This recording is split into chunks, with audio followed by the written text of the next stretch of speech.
अस्सलामुअलैकुम, this is Mohammad Bilal. Ninth math exercise 1.3 के last 3 question 7, 8 और 9 को इस वीडियो में डिस्कस किया जाएगा। क्वेश्चन नंबर 7 की स्टेटमेंट है, Mirha buys a toy for ₹1520। What will be the selling price to get to be what be the selling price be to get a 15% profit. अच्छा, book के अंदर ना यहाँ पर ना सेल्स लिखा हुआ है, वो जो है ना उनकी प्रिंटिंग मिस्टेक है, क्योंकि अभी न्यू न्यू बुक है तो इसके अंदर मिस्टेक्स काफ़ी सारी हैं। तो मैं आपको साथ साथ मेंशन करता जाऊंगा मिस्टेक्स, क्योंकि आप देखें ना सेल्स में अगर हम लिखें तो अगर बुक को फॉलो करते हैं, यहाँ सेल्स डालते हैं तो वो एक टॉय को सेल भी कर रही है और फिर वो कह रही है कि उसके ऊपर 15% उसको प्रॉफिट भी मिल रहा है। तो जब तक आपको उसकी कॉस्ट प्राइस पता नहीं होगी आप प्रॉफिट नहीं निकाल सकते। तो इसी वजह से ये उसने कॉस्ट प्राइस उसकी यहाँ पर बायज आएगा, यहाँ पे सेल्स नहीं आएगा। तो सोल्यूशन की तरफ आते हैं। कॉस्ट प्राइस यानी उसने खरीदा है एक खिलौना मिराह ने। कॉस्ट प्राइस यानी जिसको आप शॉर्ट फॉर्म में बुक में मेंशन किया गया सीपी भी लिख सकते हैं, वो ₹1520 है। प्रॉफिट वो कितना गेन कर रही है 15%। और सेलिंग प्राइस उसकी हमने फाइंड करनी है, what will be the selling price. अच्छा, अब बुक में पेज नंबर 16 के ऊपर ना फार्मूलाज मेंशन किए गए हैं कि अगर आपने सिंपल प्रॉफिट निकालना हो तो जो है ना उसके लिए हम क्या करते हैं, कॉस्ट प्राइस में से जो है ना सेलिंग प्राइस में से कॉस्ट प्राइस माइनस कर देते हैं। लेकिन अगर हमें प्रॉफिट परसेंटेज के अंदर निकालना हो तो उसके लिए हम यूज करते हैं profit percentage is equal to profit over cost price multiplied by 100 into percentage का साइन। तो यहाँ पर यही वाला फार्मूला हम यूज करेंगे। इसके पीछे रीजन ये है कि आपके पास जो प्रॉफिट है वो 15% वो परसेंटेज में गेन कर रही है लड़की, तो इसी वजह से परसेंटेज वाला ही फार्मूला लगेगा। कोई इसको डायरेक्ट वगैरह आपने नहीं करना, फार्मूला आपने अप्लाई करके प्रॉपर मेथड से इसको करना है ताकि आपको मार्क्स मिल सकें। ठीक है जी, शॉर्टकट मेथड नहीं लगाना इसके अंदर। और ये वैसे ये भी बिल्कुल शॉर्ट सा मेथड है, छोटा सा मेथड है, इसके जरिए हम आसानी से कर लेंगे। तो प्रॉफिट परसेंटेज दी हमारे पास कितनी है, 15% है। प्रॉफिट इसके अंदर से पहले निकाल लेते हैं, फिर इससे हम सेलिंग प्राइस निकाल लेंगे, क्योंकि प्रॉफिट जो है ना वो मैंने अभी आपको बताया था, प्रॉफिट कब आता है जब हम सेलिंग प्राइस में से जो है ना कॉस्ट प्राइस को माइनस कर देते हैं। तो वही काम हम करेंगे, पहले इसमें प्रॉफिट फाइंड कर लेते हैं, कॉस्ट प्राइस है पड़ी, फिर वही फार्मूला लगा के सेलिंग प्राइस निकाल लेंगे। तो 15% प्रॉफिट वैसे रहेगा, कॉस्ट प्राइस 1520 है मल्टीप्लाइड बाय 100। अब देखें ना दोनों साइड पे परसेंटेज का साइन है, ये तो हो जाएगा कैंसल।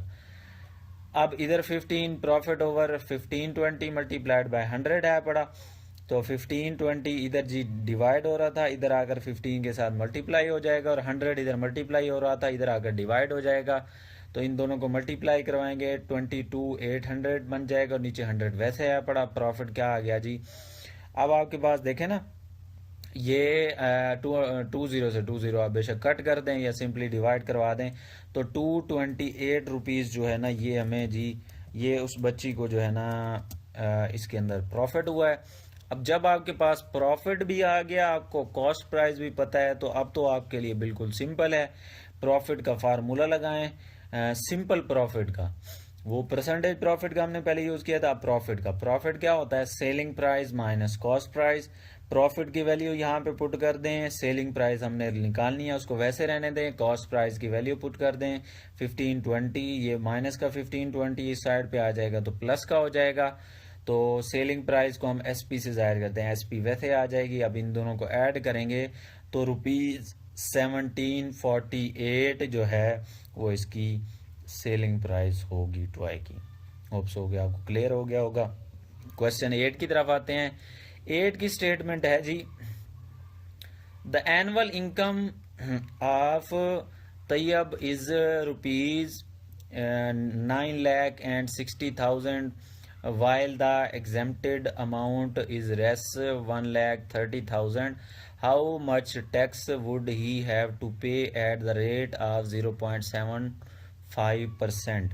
अब इस क्वेश्चन में वो कह रहा है जी, इसकी जो स्टेटमेंट है वो है, वो जो है ना तैयब की एनुअल इनकम जो है वो हमें बता रहा है, और एग्जेम्पशन ऑफ अमाउंट जो उसे मिली है। एग्जेम्पशन ऑफ अमाउंट से मुराद ये है कि तैयब की जो एनुअल इनकम है ना, अब जो टोटल इनकम में से ना कुछ जो है ना गवर्नमेंट बंदों को ना कुछ प्राइस के ऊपर ना एग्जेम्पशन यानी रियायत दे देती है कि फॉर एग्जांपल वो साल का 100 रुपये कमा रहा है, तो गवर्नमेंट कहती है जी पहले जो 20 रुपीज़ होंगे ना उनके ऊपर हम आपसे टैक्स नहीं लेंगे, बाकी जो बचेंगे ना 80 रुपीज़ उनके ऊपर हम आपसे टैक्स लेंगे। तो वो क्या होता है, वो एग्जेम्पशन ऑफ अमाउंट होती है कि हमने उस अमाउंट को काउंट नहीं करना होता। तो देखें, अब हमारे पास टोटल एनुअल इनकम दी गई है तैयब की, और एग्जेम्पशन अमाउंट भी दी गई है। टैक्सेबल अमाउंट कौन सी होगी, जाहिर सी बात है टोटल में से एग्जेम्पशन ऑफ अमाउंट जिस पे आपको मिला हुआ है उसको माइनस कर दें। तो टोटल अमाउंट में से हमने क्या किया जी, एग्जेम्पशन ऑफ अमाउंट जितनी थी उसको माइनस कर दिया। अब टैक्सेबल अमाउंट जो है वो हमारे पास बच गई है। अब क्या करेंगे, वो इस अमाउंट के ऊपर टैक्स पे कर रहा है 0.7%, 75%। तो ये बिल्कुल शॉर्ट सा है। टैक्स एट द रेट जो है 7.5% कैसे निकालेंगे, टैक्सेबल अमाउंट को आप सिंपली मल्टीप्लाई करवा दें टैक्स की परसेंटेज के साथ, तो उससे हमारे पास वैल्यू आ जाएगी। तो 8 3 टेट्रा 0 यानी 40 मल्टीप्लाइड बाय, अब परसेंटेज क्या शो करती है, परसेंटेज ये शो करती है कि जिस नंबर के साथ परसेंटेज शो आ रही है ना, उसका मतलब होता है कि अगर आप परसेंटेज को ख़त्म करते हैं तो उस नंबर को 100 से डिवाइड करवा देते हैं। यानी परसेंटेज का मतलब है ये नंबर 100 में से इतना लिया गया, यानी 0.75 है तो 100 में से 0.75 हिस्सा जो है ना वो लिया गया। तो 100 से डिवाइड करवा दें, आप देखेंगे 0.75, 100 इधर डिवाइड हो रहा है, 20 से 20 कट कर दें, 8300 बच जाएगा यहाँ पर, और 0.75 बच जाएगा यहाँ पर। इन दोनों को मल्टीप्लाई करवाएं तो tax at the rate 7.5% Tayyab को कितना पड़ रहा है एनुअली, वो ₹6225 यानी 6225 रुपीज़ वो टैक्स पे कर रहा है। अच्छा, उसके बाद लास्ट क्वेश्चन में यानी कि 9 क्वेश्चन की तरफ आते हैं जी। ये जो है ना 9 क्वेश्चन हमारा लास्ट क्वेश्चन है इस एक्सरसाइज का। Find the compound markup on ₹3,75,000 for 1 year eight the rate of 14% compounded annually. अच्छा जी, इस क्वेश्चन के अंदर ना हमें वो कह रहा है कंपाउंड मार्कअप, यानी कि जिसको कंपाउंड प्रॉफिट भी कहा जाता है, वो आपने निकालना है। कंपाउंड प्रॉफिट क्या होता है जी, फॉर एग्जांपल किसी ने किसी बैंक से लोन लिया हुआ है, या किसी ने किसी जगह पर इन्वेस्ट किया हुआ है, या किसी ने किसी को दिए हुए हैं पैसे जो है ना, तो लोन दिया हुआ है, तो वो कहता है जी मैं ना इकट्ठे ही साल बाद जो है ना, या जितना अरसा भी उसने स्पेसिफाई करना होता है, वो कहता है जी मैं बजाय जो आपसे नफ़ा लूँगा वो किस्तों में लूँ, मैं आपसे ना ईयर के एंड में एक ही दफ़ा ले लूँगा। तो उसको कहा जाता है कंपाउंड प्रॉफिट या कंपाउंड मार्कअप। तो उसको हमने फाइंड करना है। अब आप देखें ना सोल्यूशन के अंदर क्या करेंगे, ये जो हमें अमाउंट दी गई है ना, ये प्रिंसिपल अमाउंट है। प्रिंसिपल अमाउंट यानी इनिशियल अमाउंट। फॉर एग्जांपल कोई लोन ले रहा है, जितना उसने लोन लिया है, जितनी रकम उसको दी गई है, वो उसका प्रिंसिपल अमाउंट होगी, या जिसको सिंपली प्रिंसिपल भी कहा जाएगा। यानी मैंने अगर किसी से 100 रुपये लिए हैं तो वो 100 रुपये प्रिंसिपल होंगे। तो आप देखें ना, प्रिंसिपल इसके अंदर दिया गया है 375,000 यानी 3,75,000। टाइम क्या था, एनुअली फॉर 1 ईयर, 1 ईयर का टाइम, 1 ईयर का टाइम है, और रेट कितना है 14% उसने कंपाउंड मार्कअप जो है ना वो फाइंड करना है। अच्छा जी, कंपाउंड मार्कअप हम कैसे निकालते हैं, जो हमारी फाइनल अमाउंट बनेगी ना, यानी साल बाद जितनी एक बंदे ने अमाउंट पे करनी है विद टैक्स, यानी 14%। फॉर एग्जांपल यहाँ टैक्स है, अगर किसी ने 100 रुपीज़ किसी से लिए हुए हैं और साल के बाद वो उसको 100 भी देगा, और उसके ऊपर 14% जो उसको टैक्स लगा है वो वाली अमाउंट भी देगा, तो इन दोनों अमाउंट्स को मिलाएं, ये होती है फाइनल अमाउंट। उसमें से आप प्रिंसिपल अमाउंट को माइनस कर दें, तब आपके पास आता है कंपाउंड मार्कअप। तो पहले हम फाइनल अमाउंट निकाल लेते हैं। फाइनल अमाउंट निकालने का फार्मूला होता है principal multiplied by 1 plus rate in percentage. Rate आपने सिंपली नहीं लेना, रेट आपने परसेंटेज में लेना है, और होल की पावर होती है टाइम, यानी टाइम ईयर्स में दिया जाएगा तो ईयर्स में होगा, मंथ्स में दिया जाएगा मंथ्स में, डेज में होगा तो डेज में, वो डिपेंड करता है। तो फाइनल अमाउंट निकालने का ये फार्मूला होता है। फाइनल अमाउंट अब हमारे पास क्या है, प्रिंसिपल की वैल्यू दी गई है वो पुट कर देंगे, 1 वैसे आ गया प्लस वैसे आ गया, रेट परसेंटेज क्या था जी 14%, वो भी वैसे आ गया, टाइम 1 ईयर था तो 1 आ जाएगा ऊपर। अब आप देखें ये वैसे रहे, प्रिंसिपल अमाउंट 1 भी वैसे रहा। परसेंटेज को ख़त्म करने के लिए मैंने आपको बताया हुआ है कि नीचे डिवाइड करवा के 100 लिख देंगे हम, 14/100 पावर 1 आ जाएगी। अब आप देखें प्रिंसिपल अमाउंट वैसे रहे, 1 भी वैसे रही, 14 को आप डिवाइड करवाओगे 100 से तो आपको 0.14 मिलेगा। ठीक है, अब 1 है ऊपर पावर, वो तो लिखा नहीं जाएगी।